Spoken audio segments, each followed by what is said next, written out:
Video we are going to continue talking about limits. We're still in learning target 1b, and this video will focus on limits to infinity. So those are limits as x approaches either positive infinity or a limit as x approaches negative infinity. Those are actually equivalent to horizontal asymptotes, and we'll talk about that connection and that relationship. And then we're going to focus on infinite limits, which is what happens if my limit is equal to infinity or negative infinity, and I'm approaching a finite number, and that's equivalent to vertical asymptotes. So let's start with limits to infinity. So I have two types of limits to infinity. I either have the limit as x approaches positive infinity. In this case, of f of x is going to be equal to a finite number b. So b is a finite number. Let's look at that case on our graph over here. So on our graph over here, that's the right end of this graph.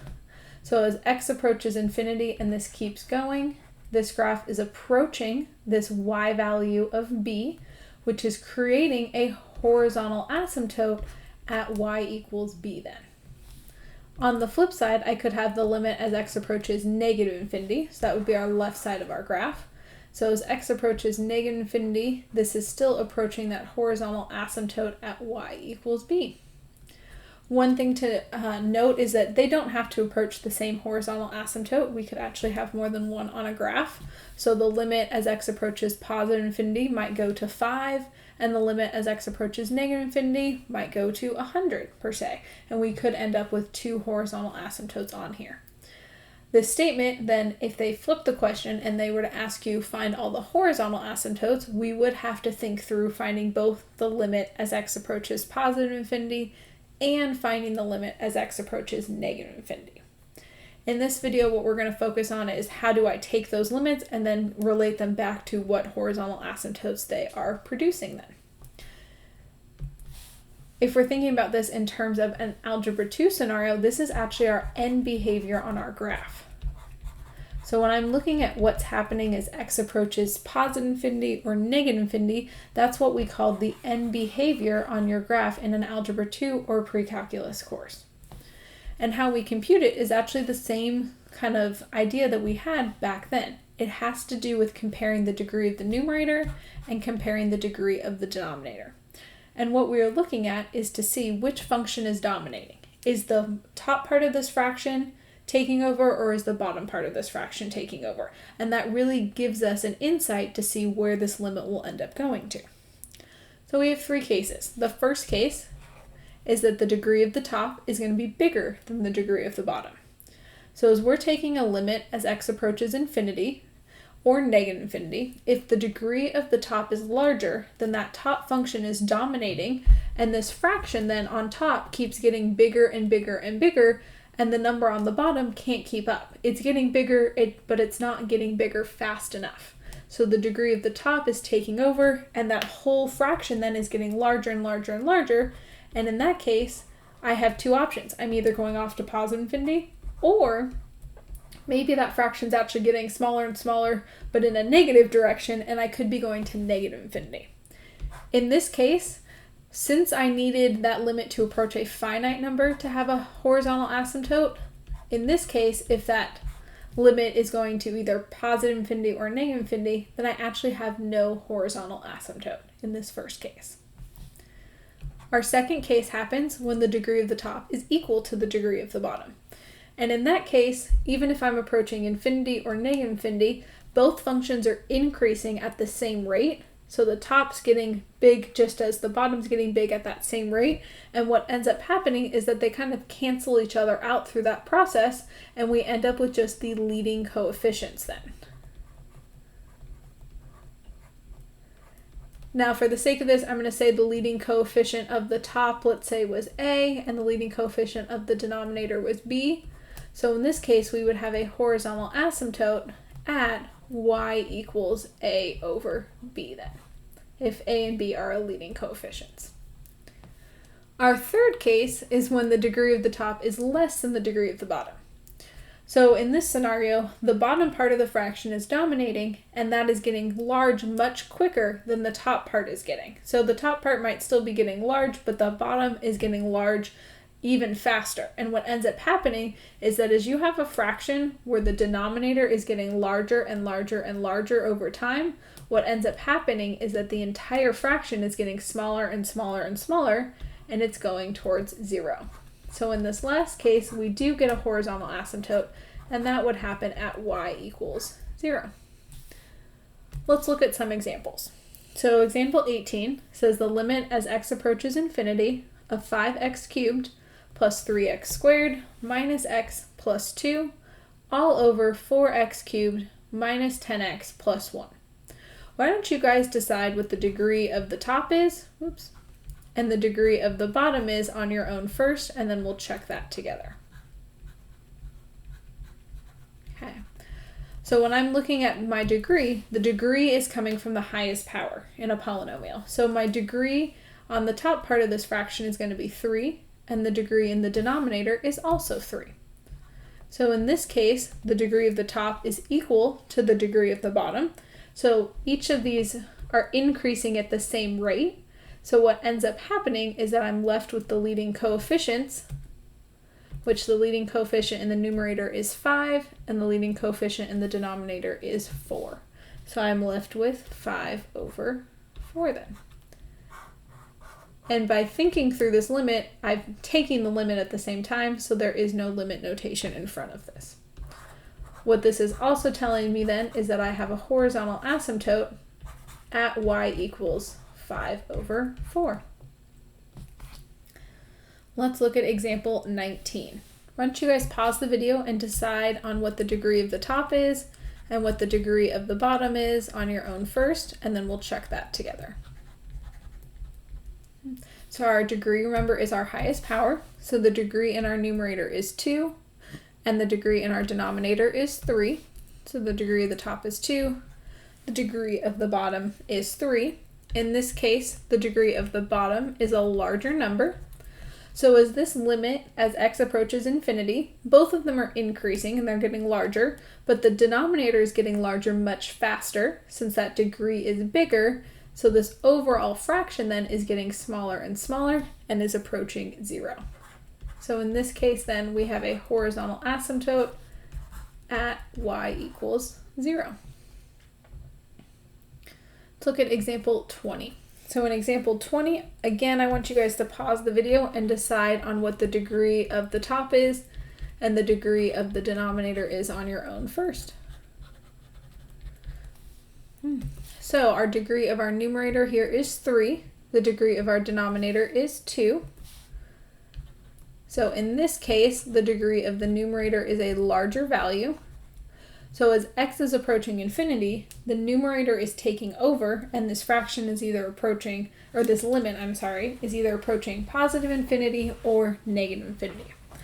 The way we determine that is we have to look at really the ratio of our two leading terms. So in the numerator, I have a 6x cubed that's taking over. The 10x squared and the negative x aren't going to affect this as much. And in the denominator, a 2x squared is taking over. If I were to reduce this down, I have to think about what I'd be left with. So 6 divided by 2 would give us 3. X cubed over an x squared will give us a single x. Now I have to pay attention to what limit I'm approaching. Am I approaching positive infinity or negative infinity? In this case, I'm approaching positive infinity. This fraction here is equivalent to simplifying down to just 3x as I take a limit as x approaches infinity. Those two behave the same way and are equivalent. And if I were to take the limit as x approaches infinity of 3x, that would be approaching positive infinity, since when I sub in positive numbers that are getting bigger and bigger, 3 times a positive number is still going to be positive. So overall then in problem 20, this limit as x approaches infinity is going to positive infinity, since the degree of the numerator was larger than the degree of the denominator. Now to flip this, if x was approaching negative infinity on question 20, then this would actually be going to negative infinity, since I'd have 3 times negative numbers as I take that limit and I approach negative infinity. So we do have to be careful to pay attention to what's the relationship between the two leading terms and think about what that reduced form would be, so we can determine the correct infinity. Let's look at example 21. Why don't you guys pause the video and do example 21 on your own first.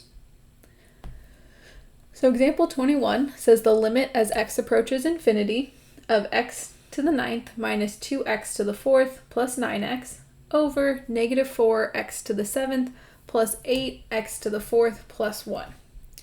So I'm going to start by computing my degrees. The degree of the numerator is going to be equal to 9. The degree of the denominator is going to be equal to 7. Those are coming from our highest power in both the top and the bottom. In this case, the degree of the top is larger, so that portion of this rational function is dominating, and this limit as x approaches infinity is either going off to positive infinity or down to negative infinity. What I need to compare is my two leading terms. So I have an x to the 9th in the numerator, then I have a negative 4x to the 7th in the denominator. When I reduce this down, I would end up with a negative 1/4 x to the 2nd. So as I take this limit as x approaches infinity of my original problem, it is equivalent to taking my limit as x approaches infinity of negative 1/4 x to the 2nd. And when I do that, no matter what number I plug in here for x, when I square it, it's always going to be positive. So I'm taking a positive number times a negative, so I actually end up with negative infinity in this case. And since that's one of our infinities, those are not finite, I get no horizontal asymptote. Likewise, I forgot that up here on example 20, we do get no horizontal asymptote. Now, as a question for you guys, I want to change this question. What would happen if I had the limit as x approaches negative infinity of this same function in question 21? What do you think would happen then? Well, in this case, we would actually get negative infinity again. The reason being is it doesn't matter what number I substitute into this x squared, because I have an even power here that I'm left with, no matter what I substitute in will always be positive. Positive times that negative 1/4 is always going to produce our negative infinity there. Let's look at our last example of this type. And you might be saying, well, that doesn't really look similar. There's a trig function now. So let's think about this. We have the limit as x approaches infinity of 5x plus sine of x all over x. Why don't you guys pause the video and think about, what do you think happens here? Do you think the sine is going to play an effect on it, or will the sine not make a difference? Well, in this case, the sine is actually not going to make a difference. If we review what the graph of sine looks like, the graph of sine oscillates. It goes up and down as it keeps going to both the left and the right. And it would keep going on forever and ever as a periodic function as it oscillates. So as x goes to infinity, it's staying bounded between negative 1 and 1 because of the amplitude. So really what I'm paying attention to is the 5x and the x. What's happening there? Well, in this case, our degrees are actually equal again. Both of the degrees in this case are equal to 1, since our highest exponent is 1.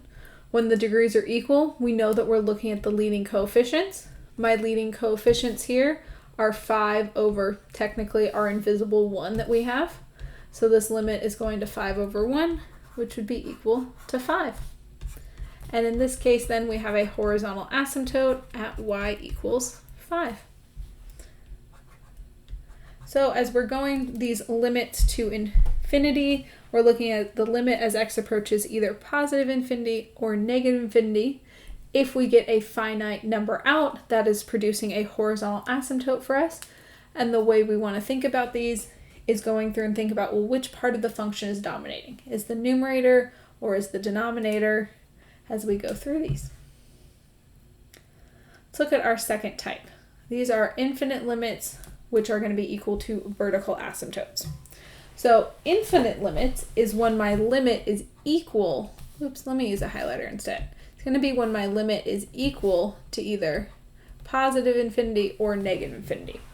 So in this case, what I'm approaching here is actually a finite number. So a here is a finite number.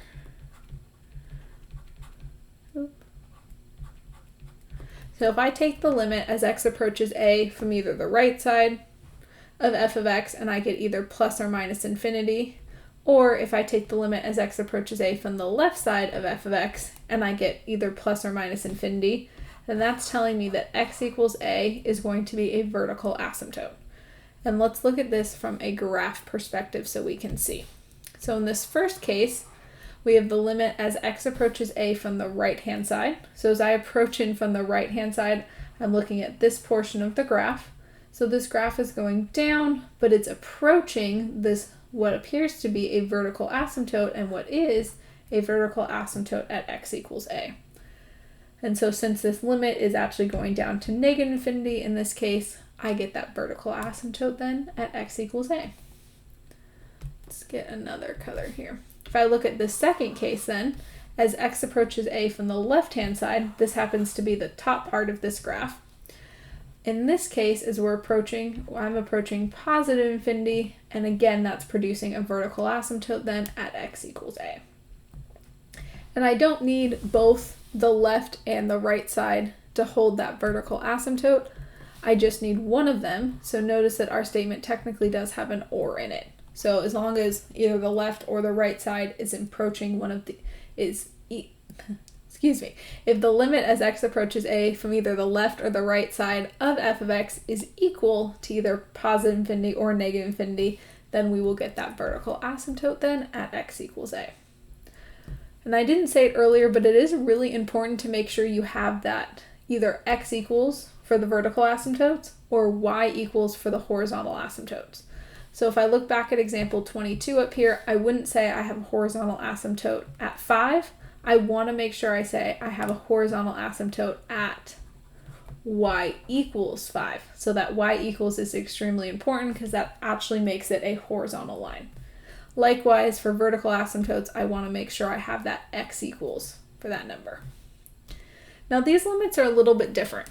This is what happens when we try to do a direct substitution, but we end up with that non-zero number over 0. So this is that no case, going back to a couple videos from here. Now we don't get an indeterminate form, we get this undefined form, technically, this non-zero number over 0. One thing I want to point out, this doesn't always mean that the limit does not exist. It could not exist, that might happen, but we have to consider the left and the right hand limits and see if they agree.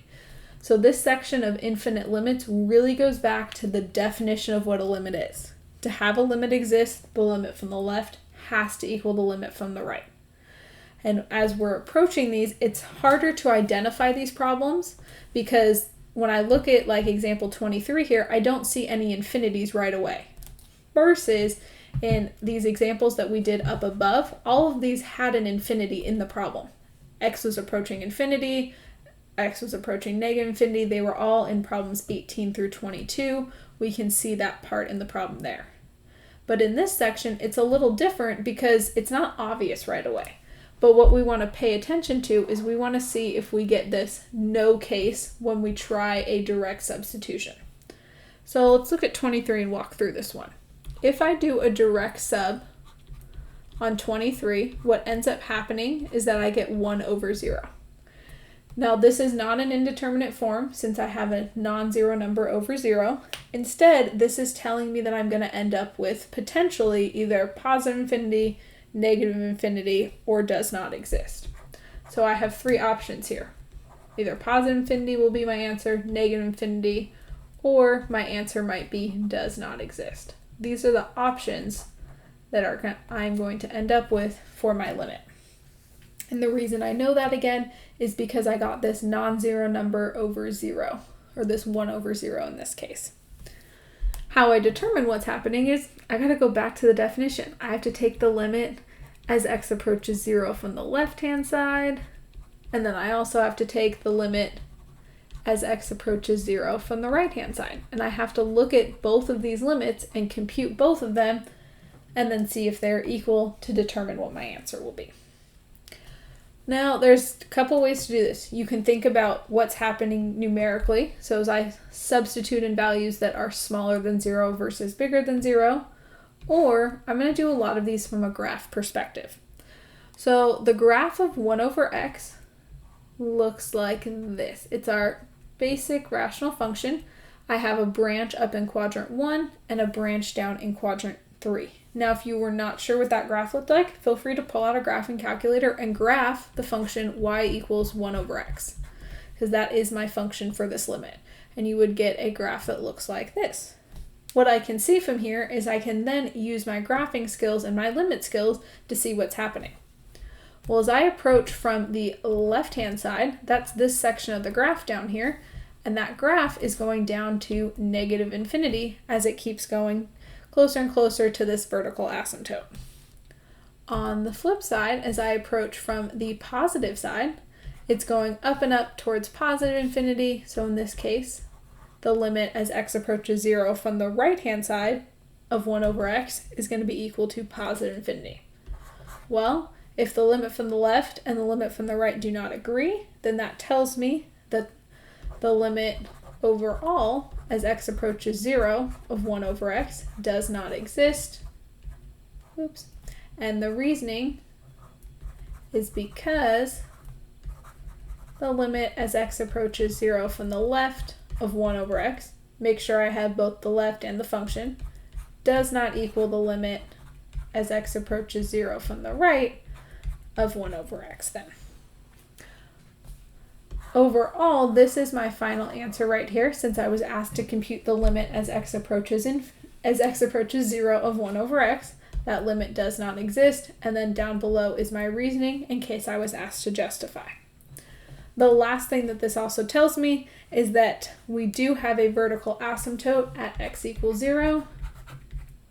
So vertical asymptote at x equals 0, in this case, both the left and the right side limits were equal to either positive or negative infinity. And so this vertical asymptote piece is coming because of the one-sided limits. Let's see if I can fit that there. And it's because the one-sided limits were infinite. And so because either the limit from the left or the limit from the right, they are both equal to either negative or positive infinity, we get a vertical asymptote then. Okay, let's look at example 24. Example 24 says the limit as x approaches 0 of 1 over x squared. What happens when you guys do a direct substitution? Well, when I do a direct sub in this case, I end up with the same thing I got before. I get 1 over 0. This is one of those scenarios where it's that no case. I have a non-zero number over 0, so I have three options. It's either positive infinity, negative infinity, or it does not exist. The way I can determine which one of those it is I need to compute the limits from both the left and the right. I want to leave myself space for a graph too. So I'm going to have to compute out the limit as x approaches 0 from the left-hand side, and the limit as x approaches 0 from the right-hand side. Now, you got to be careful with this. It's really tempting to want to say, well, in the last example, they weren't equal, so chances are they probably aren't equal again. But that really does not matter. Some of these examples, the left and the right won't be equal, and in some examples, they will be. So let's see about this one. Again, there's two ways to think through these. You can numerically think through those by thinking about what numbers you could sub in and what's happening and what the trend is, or I can think about it from a graph perspective. Now, if I were to graph this function, I'd be graphing y equals 1 over x squared. That produces a similar graph to before. I still have a branch in quadrant 1, but I also have a branch in quadrant 2 because that squaring flipped that up from quadrant 3 to quadrant 2. Now from here, when I look at this, let's start with the left-hand limit. As I approach from the left-hand side, that's this section over here in quadrant 2. That is approaching positive infinity in this case. Then, if I look at the graph from the right-hand side, that's this section in quadrant 1. That's also approaching positive infinity. Whoop, that got really messy. So in this case, both of them are approaching the same infinity. They're both approaching positive infinity. So in this case, the limit as x approaches 0 of 1 over x squared then is going to be equal to positive infinity. Oops. Okay. And the reasoning behind that, if I'm going to write it out, if it asks me to justify it, I'd have to say because the limit as x approaches 0 from the left of 1 over x squared is equal to the limit as x approaches 0 from the right of 1 over x squared. Again, making sure your notation is correct with all of those pieces in there.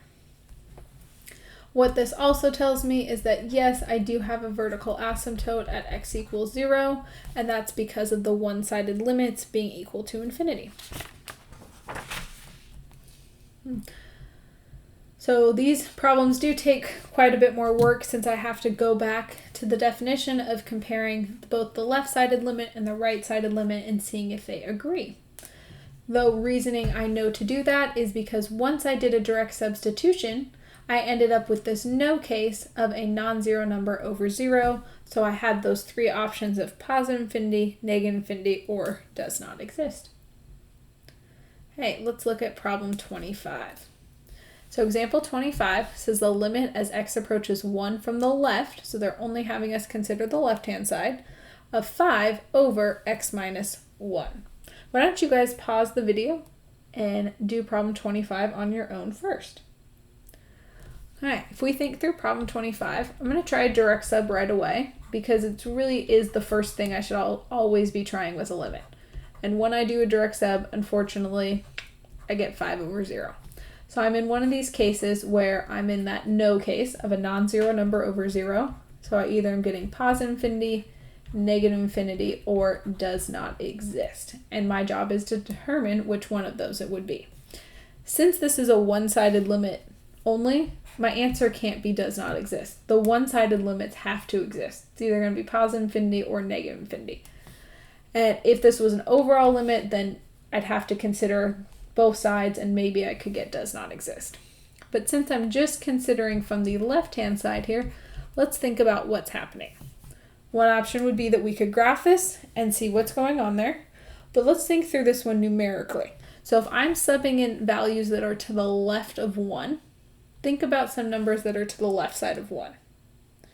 In that case, I'm subbing in something like maybe 0.999, 0.998, those types of numbers. As I go to sub those in, if I sub them in for x, I'm getting, let's say 0.99 minus 1 is going to give me a negative number. So in this case, I'm ending up with a negative infinity. Since I would have 5 over a negative number as I get closer and closer to 1, so I end up going to negative infinity. On a graph, what's happening is that tells me that I do have a vertical asymptote at x equals 1.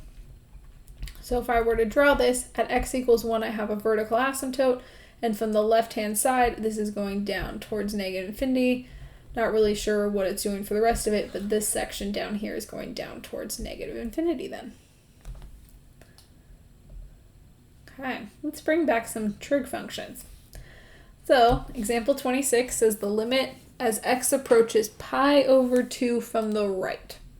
So again, we're just dealing with a one-sided limit, and this time we're looking at that limit of tangent of x. Well, let's think about doing a direct sub in. If I do a direct sub in, what happens?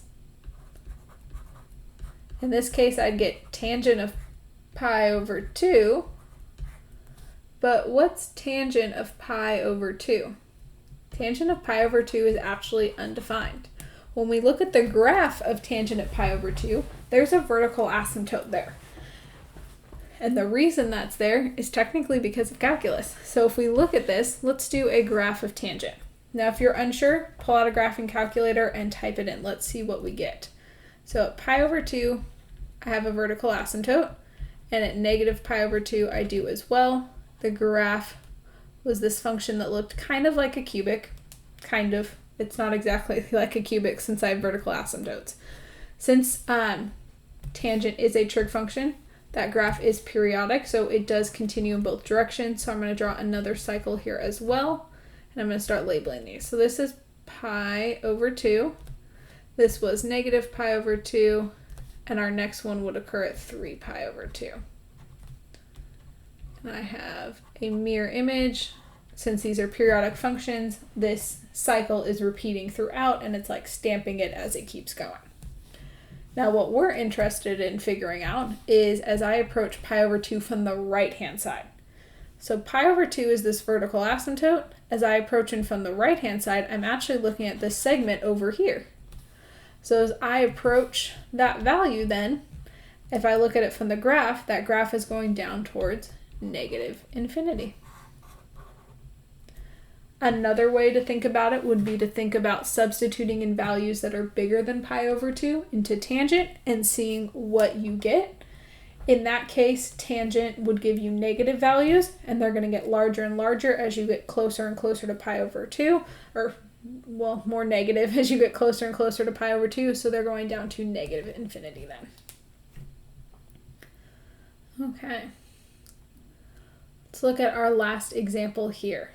It says the limit as x approaches negative 2 of negative 10 over x plus 2 all to the fourth.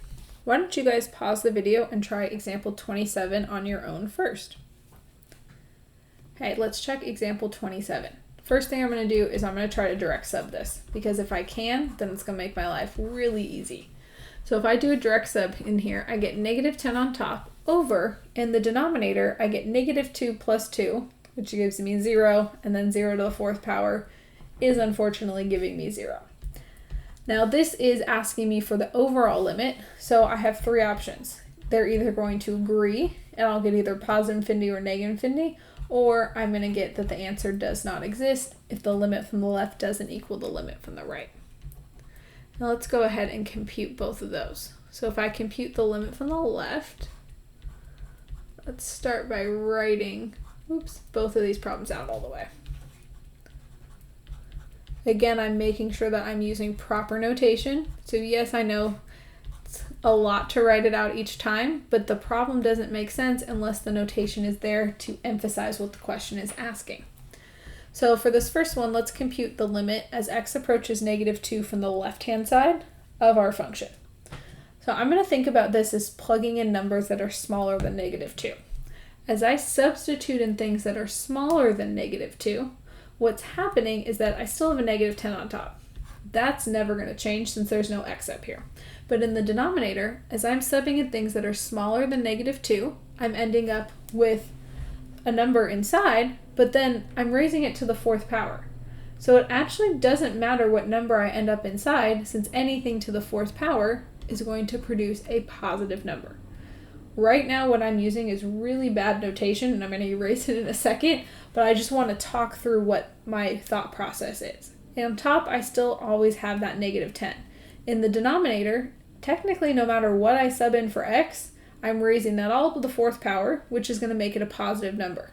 So if I had a negative over a positive, I end up with a negative number, so my answer for this limit then would be negative infinity. If I look at this from the right-hand side, I have a similar thing happening. I still have negative 10 on the top.